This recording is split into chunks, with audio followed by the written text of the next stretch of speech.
أعزائنا المشاهدين، السلام عليكم ورحمة الله وبركاته. أهلا بكم في فيديو جديد. ما تنسوش يا جماعة اللايك والشير وكومنت كويس وسبسكرايب للقناة وتفعل زر الجرس عشان يوصلك كل جديد. خبرنا النهاردة من محمد صلاح.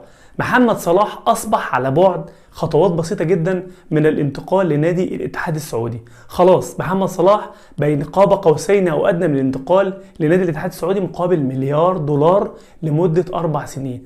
لكن في عقبة واحدة هي اللي واقفة قدام الانتقال ده. العقبة دي هقولها لك بس في آخر الفيديو. محمد صلاح الذي صال وجال في الملاعب الإفريقية والملاعب الأوروبية، واللي رفع اسم مصر عاليا، وصال وجال في الملاعب الإنجليزية والملاعب الإيطالية.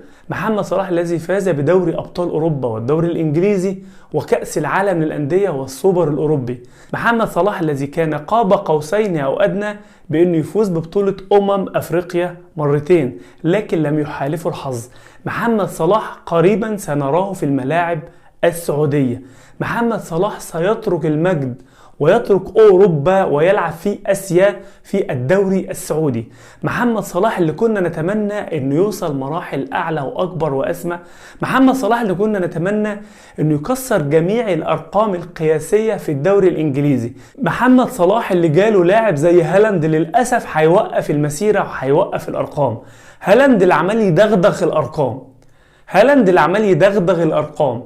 هالاند اللي هيحصل كل اللعيبه وكل الاساطير اللي لعبت في انجلترا. محمد صلاح بيفكر جليا في ترك ليفربول الانجليزي والذهاب الى الاتحاد السعودي بعد المشكله الاخيره التي حدثت بين يورجن كلوب وبين محمد صلاح، حينما اقدم يورجن كلوب على تغيير محمد صلاح في الدقيقه 77 من مباراه ليفربول وتشيلسي في افتتاح الدوري الانجليزي. محمد صلاح اللي زعلان خد على خاطره علشان غيره. محمد صلاح كان عايز يعمل رقم تاريخي، لكن يورجن كلوب قال لك انا مش مهم عندي رقم محمد صلاح التاريخي، انا مهم عندي الفريق ككل. فمحمد صلاح قاب قوسين او ادنى انه ينتقل. ايه بقى اللي معطل محمد صلاح عن انه ينتقل؟ هو يورجن كلوب. يورجن كلوب بيقول لك انا مش هفضي الفريق من النجوم اللي فيه، كفايه ان مشي فيرمينيو ومشي هندرسون الى الدوري السعودي، يعني انا مش هفضي الفريق بتاعي.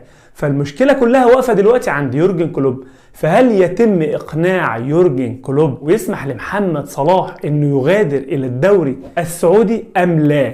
هي دي المشكله وهي دي العقبه الوحيده اللي قدام محمد صلاح. في نهايه الفيديو ما تنساش اللايك والشير والكومنت وسبسكرايب في القناه وتفعل زر الجرس عشان يوصلك كل جديد. سلام عليكم.